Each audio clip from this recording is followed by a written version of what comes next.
What is going on, guys? So I'm back with another video. Apologies for the last week because I only posted one video. I usually do two, but I'm thinking I'm just going to stick with one video a week now anyway, because like I'm documenting my journey opposed to just producing content. So obviously it's going to be a bit more few in between, unless I get some crazy results or something shocking that I just want to release there and then, you know, I'll potentially capture that on the spot. But yeah, so this video is just a general update to how I'm getting on with the course, how I'm getting on with, you know, going into niche site building and everything I've been learning along the way. So I have learned quite a bit up until this point. I've been digging right into that course and, you know, focusing on learning about SEO and things like that. So, and on top of it, I've been reading a lot of blog posts, which is something I never actually used to do. But it's kind of ironic because obviously now I'm writing blog posts. So I've started getting more into actually, you know, reading them myself, because I'd be a bit of a hypocrite if I was just sort of, you know, writing them and then not reading them myself, which I didn't before, which is kind of odd. I don't know. I never really used to, but I think it's only because of YouTube and things like that. But now I've actually got stuck into it. I actually quite enjoy, you know, blog posts and things like that. But yeah, at the moment, my site's around 24 pages so far. So it's coming along really strong. I don't know exactly what a medium-sized site is classed as, but from what I can see, you know, on a majority of sites, a medium-sized site is usually around, you know, 30 to 50 pages in this current day and age. So like obviously in whatever month we're in, October 2018. But yeah, so like my site's pushing about 24 pages. I'm trying to get it up to 30 at first. Hasn't yet made any commissions, but I'm averaging probably about 350 visitors per month. So I think like at the moment it's got about that. Now I'm saying average, there is no average really yet, because the site's only a month old. The last two pieces of content I put up this morning, I managed to push out 2 pieces of content this morning, which amounted to about, I think like probably, sorry, I'm paying attention to the roads as well because I'm driving.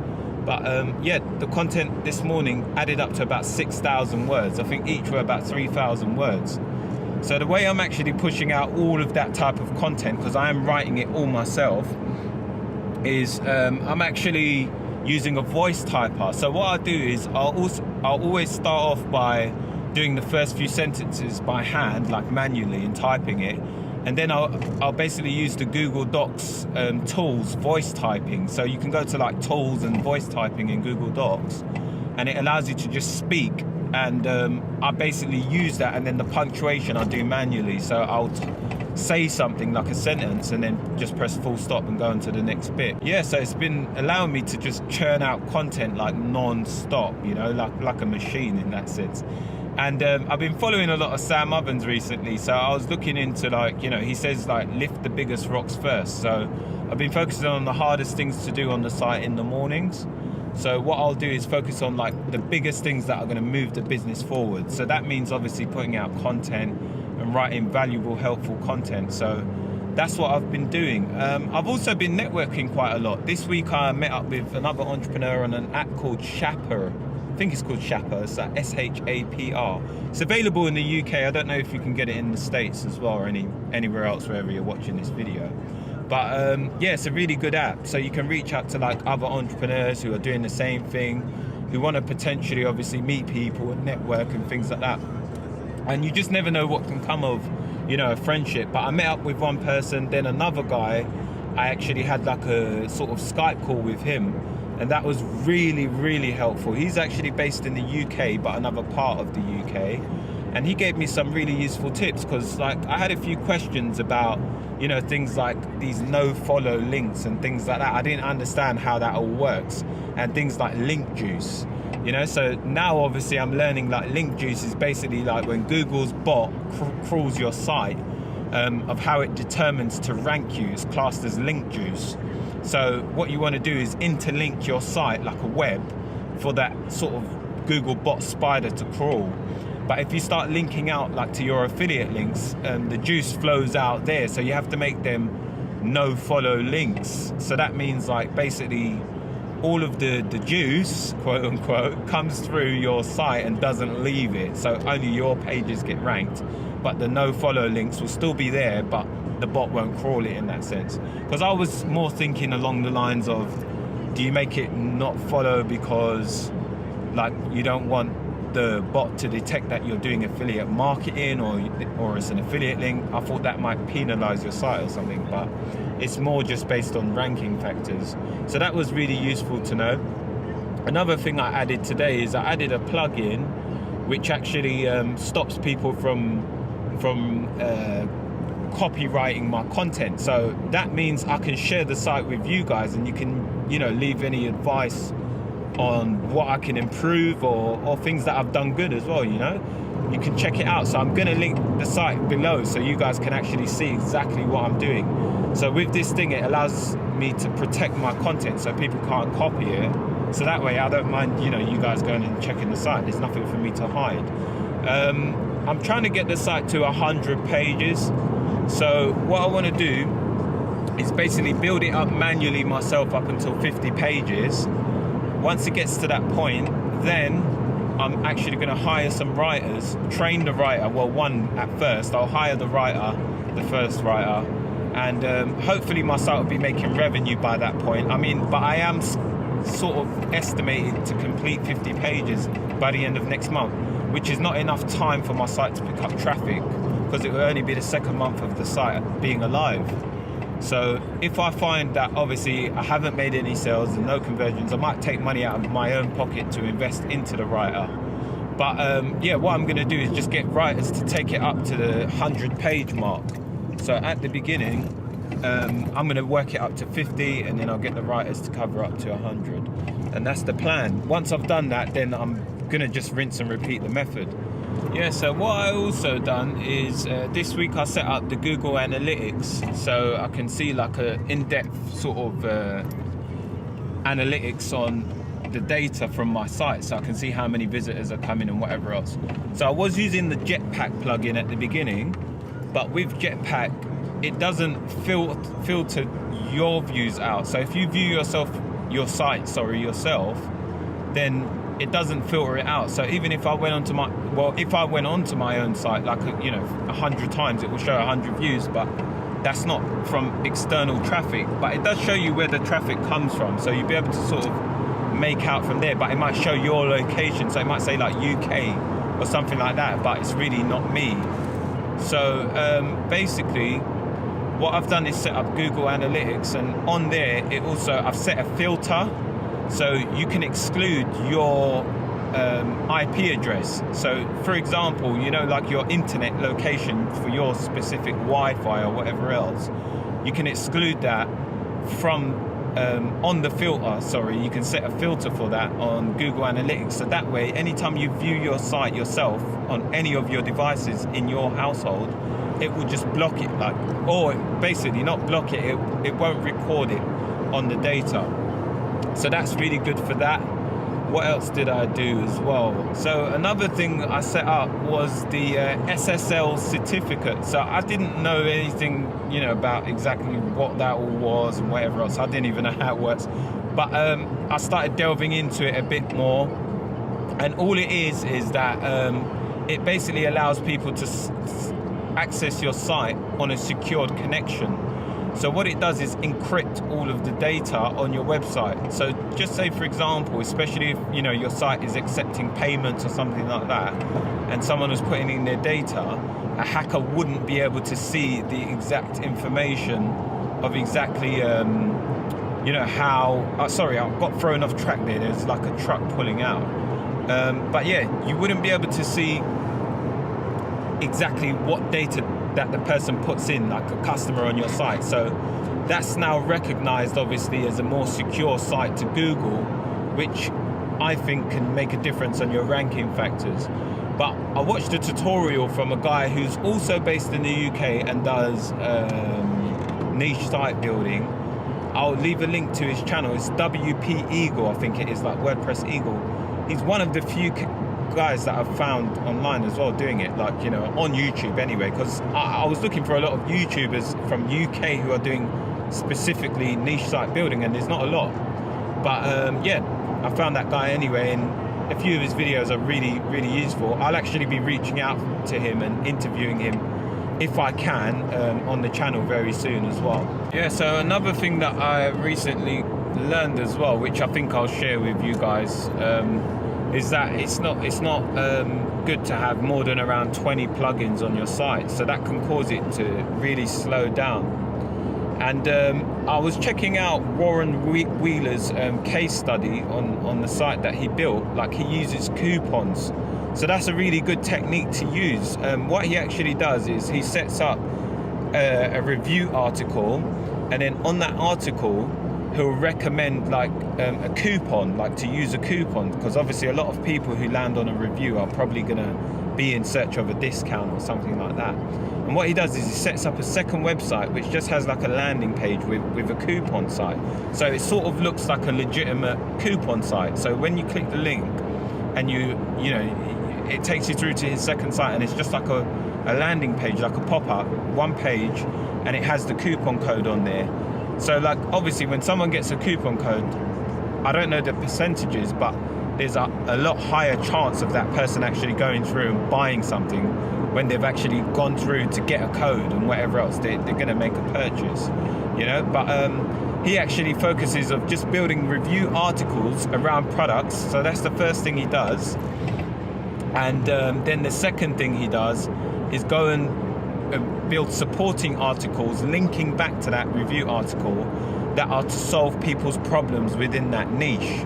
So obviously, if you got like problems with a certain, you know, topic or whatever in that niche, you're going to want to write the articles to provide a solution. So there needs to be some type of transformation when someone comes to your blog post. So when they first come on, you want them to leave with a transformed sort of process, you know, something they want to have a solution or a fix to whatever problem they have. So what he does is he basically builds loads of those little articles for trending keywords. So he goes on to like Google and whatever else. So that's what I built my 2 articles with today. I'm running like a type of test to see what performs better. But what I was doing initially is I was going onto forums to find the problems, which I still kind of do now anyway. But I was going onto forums, going into the forums and searching for exactly what problems people are going through, so I can build a post around it because it's real, you know. And after I find the problem, I'll go and do the research to see if the keyword fits, you know, if the keyword fits my criteria. So it has to have a good monthly search volume, which is for me anything above 500 searches. But I mean, like, if it's below that, I'll still go for it anyway sometimes, but the majority of the time, ideally, that's what I'd like. And then low competition. So you can check the keyword tool, and what I've realized is like every person describes the keyword tool to just be like a ballpark figure. So it gives you like an idea of what's good to target, but it's not 100% accurate. So based on that, I tried to go for, like, I'm using the tool keysearch.co. Like, you can check that out. You can track your keywords on it. You can do keyword research, competitor analysis, so you can see what your competitors are ranking for, what sites are referring them, like, you know, where they're getting their links from and all that stuff. But anyway, yeah, if you and actually I've got a discount code if you use that link.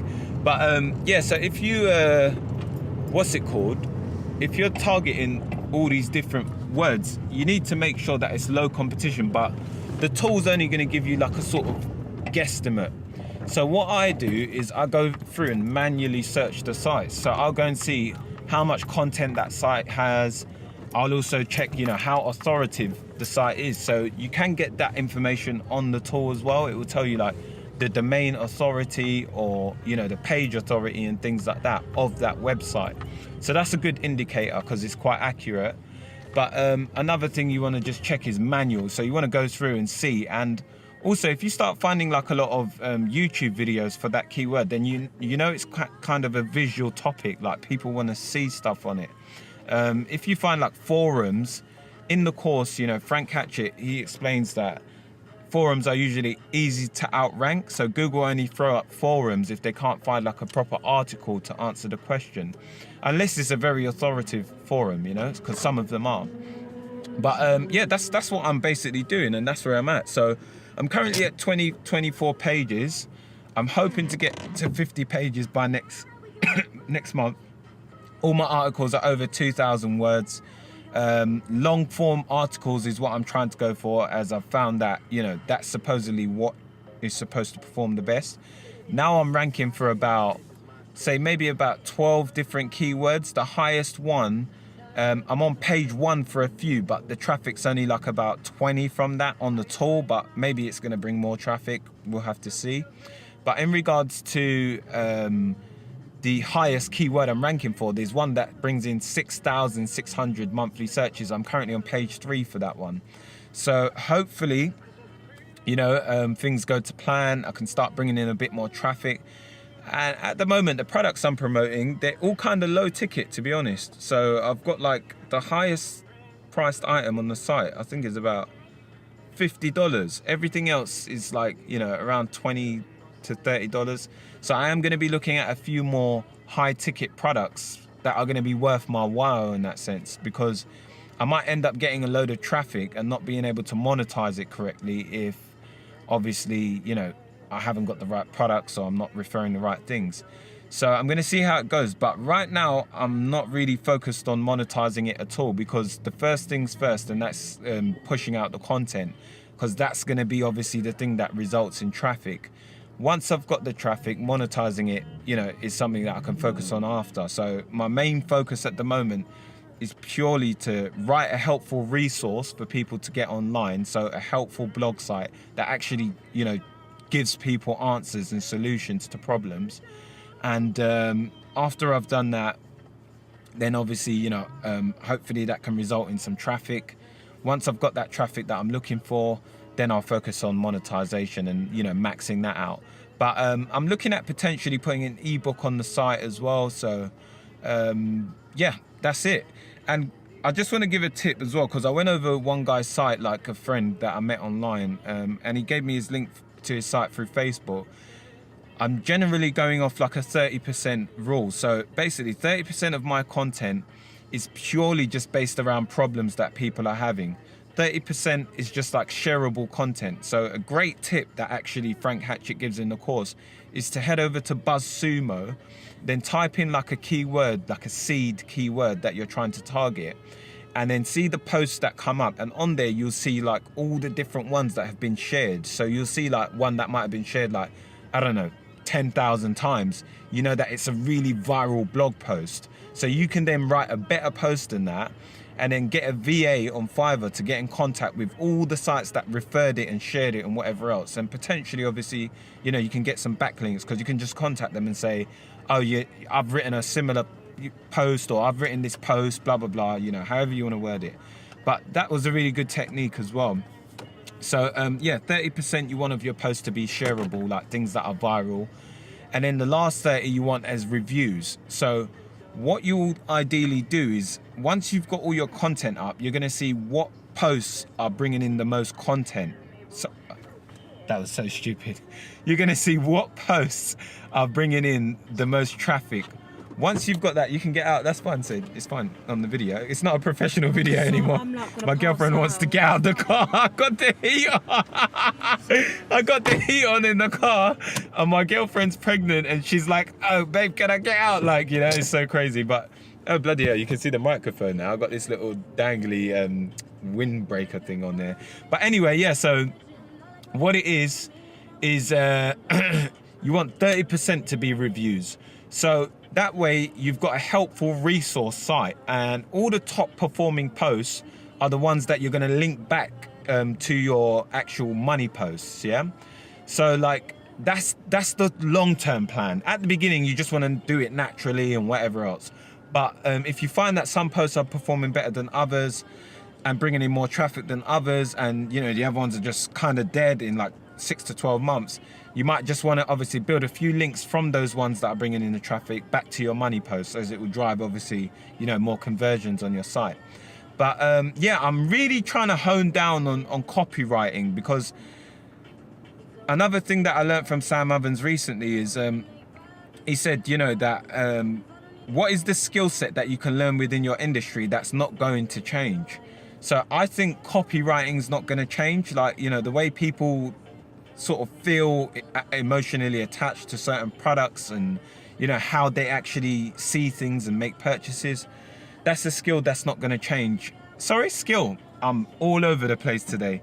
That is just a mindset thing, you know, that's not going to change scientifically. You know, we'll develop as a sort of being as humans, but we won't change the way we think in that sense, you know, the way we make buying decisions and things like that. So that is my most sort of valuable sort of skill that I can tell you to learn, and what I'm learning at the moment, because, you know, you can use copy for adverts, like when you're doing Facebook ads, Bing ads, Google ads, everything. So it's one of those skills that once you can write persuasively and trigger, you know, people's pain points and things like that, you're always going to make money, especially your valuable asset to any business. So I think SEO can change, I think, especially with, you know, artificial intelligence, AI, like with everything developing and the internet constantly changing, it's a very dynamic place. Google might eventually get smart enough to write its own content and things like that. So, you know, you can always give it that real sort of human feel by learning to copyright in an effective manner. And you're always going to obviously be able to, you know, jump onto different advertising platforms as well, because you know that if you can write persuasively, then it's just a matter of testing after that and, you know, getting your images and videos right and whatever else. But I'm going on. Anyway, like I said, guys, that's where I'm at. I'm going to keep documenting my journey. I've now left a link below this video so you can go check the site out.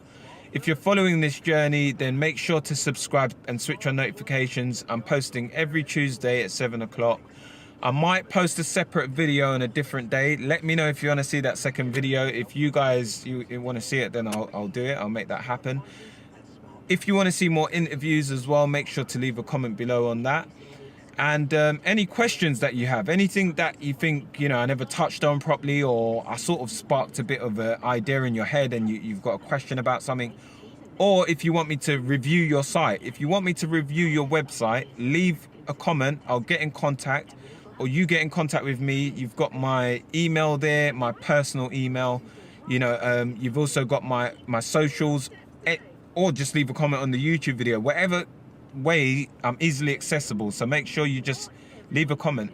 For everyone that's new to the channel, thank you. It's much appreciated. We're about 700 and something subscribers now, so I'm really appreciative of all of the people that are supporting this channel. If it wasn't for you guys, then obviously I wouldn't be moving forward. And eventually, obviously, you know, I'm part-time at work. I want to leave that eventually. Not that it's a bad job, it's a brilliant job, but it's only going to be possible with you guys and your support, you know. Again, if you use any of my affiliate links, it gives you immediate access to me at any time. I'll get back to you with any sort of help that you need of how to use the affiliate tool or affiliate product that you purchase, or for anything in your personal sort of life, or your website, your business professional site, whatever. I'm rambling. Anyway, guys, I hope you enjoyed the video, and in a couple of weeks I'll be bringing on a good friend that's making a bit of money online. I don't know quite how much, but I know she does quite well. It's a lady. You'll be meeting her. She's a good friend. She's been like very sort of there for me throughout my online journey in the most recent months, and always holds me accountable. So she's a great person to me, and I think she's going to give you a ton of value and a ton of knowledge. But yeah, take care, guys. Make sure you subscribe, like the video if you enjoyed it, and I'll speak to you soon, because I'm going to get some Burger King right now. I'm starving. I've been working all morning. Peace.